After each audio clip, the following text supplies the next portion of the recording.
Bueno, vamos a meternos de lleno en una teoría geopolítica, una idea bastante provocadora. Plantea que una especie de maldición cultural ha mantenido a los mundos hispano y árabe pues, en un estado de debilidad durante siglos. Vamos a ver de qué va todo esto.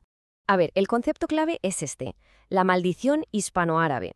Y ojo, no hablamos de magia ni nada por el estilo. Se refiere a una desconfianza cultural, una que está súper arraigada y que, según esta teoría, es lo que impide que estas sociedades se unan, que prosperen, o sea, que genera una debilidad que nace desde el mismísimo corazón de estas culturas. Vale, entonces, ¿de dónde sale toda esta división?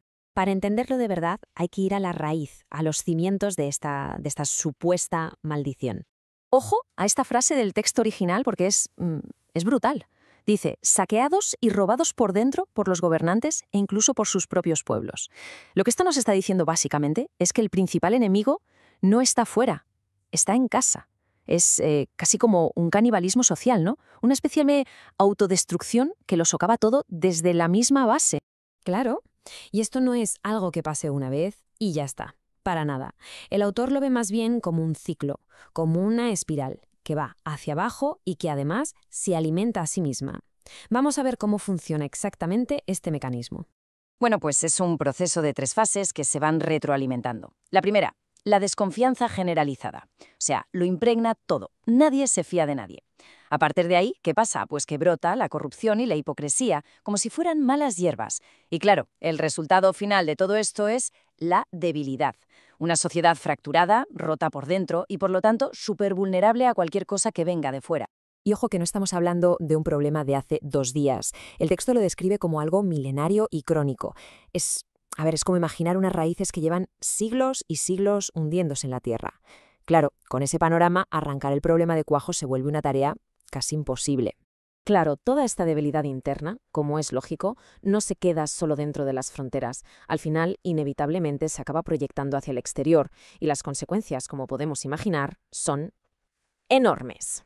Y para ilustrarlo, cuando se habla de un caso como el de Venezuela, el autor no lo ve como una especie de accidente de la historia. No, lo describe como la consecuencia absolutamente natural de esa mentalidad. Es casi como si fuera una ley de la física, ¿no? Si tienes esta cultura de desconfianza, el resultado, pues, es casi inevitable. Y no se queda solo ahí, no es un caso aislado. El texto también apunta a las naciones del Golfo, a Panamá, a otros países de Latinoamérica. Según esta teoría, todos son ejemplos de lo mismo, de cómo esa debilidad interna te convierte al final en un peón en el tablero de ajedrez de potencias mucho más grandes. Vale, el diagnóstico es bastante sombrío, la verdad. Así que la pregunta del millón es, ¿hay alguna salida? ¿Se puede romper este ciclo, esta maldición? Bueno, pues el texto plantea 2 posibles caminos, 2 soluciones que, de hecho, son prácticamente opuestas. Por un lado, tenemos la primera opción, un cambio que venga desde dentro. Hablamos de algo profundo, casi espiritual, una transformación radical de la mentalidad de la gente. Y por otro lado está la solución que viene de fuera, que una potencia regional, una especie de hermano mayor, llegue para unificar o al menos fortalecer a las naciones más pequeñas. O sea, cambio desde dentro contra un impulso desde fuera. Y esto no es pura teoría, ¿eh? El texto pone ejemplos muy actuales de este modelo de unificación externa. Por ejemplo, señala el papel que Turquía está intentando jugar con las naciones árabes o el de Brasil dentro de Mercosur. Son intentos, en el fondo, de crear un centro de gravedad regional que dé algo de estabilidad. Pero justo cuando parece que todo encaja más o menos en estos 2 modelos, el texto nos lanza una bola curva. Introduce una pieza nueva en el puzzle, un caso muy reciente que no encaja del todo. Y claro, esto nos obliga a replantearnos si el mecanismo es tan simple como parecía. Estamos hablando, claro, del caso de El Salvador con Nayib Bukele.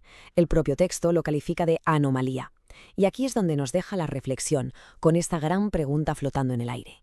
¿Es simplemente una excepción que confirma la regla? ¿Un destello aislado? ¿O podría ser el nacimiento de una tercera vía, de una forma completamente nueva de romper esta llamada maldición hispanoárabe? La respuesta, de momento, parece que está por escribir.